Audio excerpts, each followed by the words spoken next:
প্রিয় দর্শক মণ্ডলী, আমরা অনেকে ভেবেছিলাম 5ই আগস্টের পরে বাংলাদেশ ভারতের করাল গ্রাস থেকে মুক্ত হয়েছে। বাংলাদেশকে যে ভারতের অঙ্গরাজ্য বলা হতো, এই যে একটা তকমা দেওয়া হতো, এই যে একটা আমাদের একটা কলঙ্ক ছিল, এর থেকে আমরা অন্তত মুক্ত হয়েছি বা মুক্ত হতে পেরেছি। কিন্তু আমাদের সে আশায় গুড়ে বালি। সম্প্রতি ডক্টর জাকির নায়েকের সফরকে কেন্দ্র করে যে ঘটনা ঘটল, এতে মনে হচ্ছে যে বাংলাদেশ অদ্যাবধি পর্যন্ত ভারতের করাল গ্রাস থেকে, ভারতের অযাচিত হস্তক্ষেপ থেকে আমরা মুক্ত হতে পারিনি। আপনারা জানেন যে ডক্টর জাকির নায়েক বিশ্ববিখ্যাত একজন দায়ী, তিনি বাংলাদেশ সফর করবেন। এটা শুনে বাংলাদেশের সাধারণ জনগণ তাদের হৃদয়ে আনন্দের হিল্লোল বয়ে গিয়েছিল। অনেকের ভিতরে এক ধরনের চাঞ্চল্য, কর্মতৎপরতার সৃষ্টি হয়েছিল, কিভাবে তাকে বরণ করবে, কিভাবে তার প্রোগ্রামে যাবে।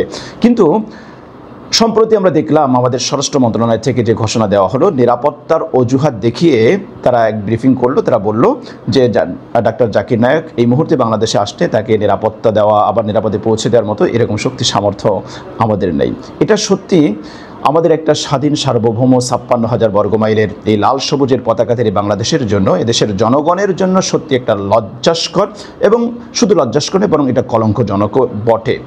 আসলে নিরাপত্তার অজুহাত যেটা তারা খাড়া করলো, আমরা দেখতে পেয়েছি কয়েকদিন আগে ভারত একটা হুমকি দিয়েছিল যে ডক্টর জাকির নায়েক তাদের ওয়ান্টেড পারসন, বাংলাদেশে আসলে বাংলাদেশ তাদের কাছে সাপোর্ট করবে, হস্তান্তর করবে, এটা তারা আশা করে। এই হুমকিতেই মূলত বাংলাদেশের যে অন্তর্বর্তীকালীন সরকার আছে, আমার মনে হয় তারা ডাক্তার জাকির নায়েক বাংলাদেশের সফরে আসার একথা ভাবতেই মনে হয় তাদের কাপড় চোপড় তারা নষ্ট করে ফেলেছে। এতটা মেরুদণ্ডহীন সরকার বাংলাদেশের ইতিহাসে কখনো অতীতে ছিল বলে আমার কাছে মনে হয় না। বরং বিপ্লবের বা গণ অভ্যুত্থানের যে আশা আকাঙ্ক্ষা ছিল, যে তাদের আশা আকাঙ্ক্ষার একটা প্রতিফলন ঘটবে এই অন্তর্বর্তীকালীন সরকার হাত ধরে, তার ছিটে ফোটাও আমরা দেখতে পাইনি। বরং একটা সুযোগ ছিল, ভারত ওখান থেকে পরোক্ষ হুমকি দিয়েছে। বরং বাংলাদেশের উচিত ছিল ডাক্তার জাকির নায়েককে বাংলাদেশে এনে সফরটা সম্পূর্ণ করে নিরাপদে তাকে মালয়েশিয়া বা যেখানে তিনি থাকেন সেখানে পৌঁছে দেওয়া। চোখে চোখ রেখে কথা বলার একটা সুযোগ তৈরি হয়েছিল। ভারতের রক্তচক্ষুকে উপেক্ষা করে ডাক্তার জাকির নায়েককে এনে আবার সসম্মানে তাকে পৌঁছে দেবে, এটা ছিল বাংলাদেশের জন্য কর্তব্য, করণীয়। কিন্তু আমরা কি দেখলাম যে ভারতের এক হুমকিতে আমাদের উপদেষ্টা মণ্ডলী, তাদের অনেকের হয়তো একেবারে প্রাণ উষ্ঠাগত হয়ে গিয়েছে, মনে হয় প্রাণ বের হয়ে যাবে এরকম ভাব। যে মানুষগুলো সরকারে আছে বা ক্ষমতায় আছে, তারা যদি ডাক্তার জাকির নায়েক একজন বিদেশি স্কলারকে নিরাপত্তা দিতে ব্যর্থ হবে, তাহলে প্রশ্ন হলো 56,000 বর্গমাইলের এই মানচিত্র এদেশের জনগণের মান, সম্মান, ইজ্জত, এদেশের জনগণের জানমালের নিরাপত্তা তাদের কাছে কতটুকু নিরাপদ?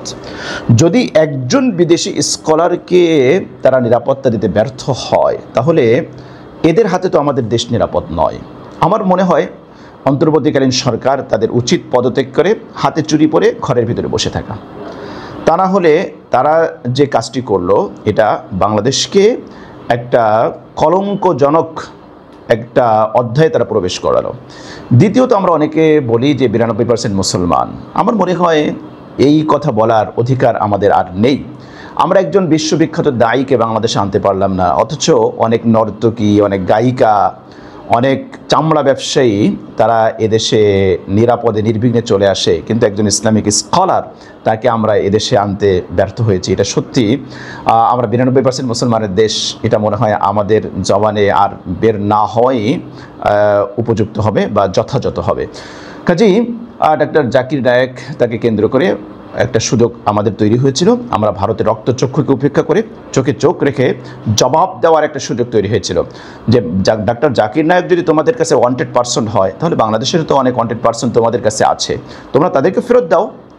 এতটুকু বলার হিম্মত যেই উপদেষ্টা মণ্ডলীর নেই, তাদের আর ক্ষমতায় থাকার কোনো অধিকার আছে বলে আমি মনে করি না। তাদের উচিত পদত্যাগ করা।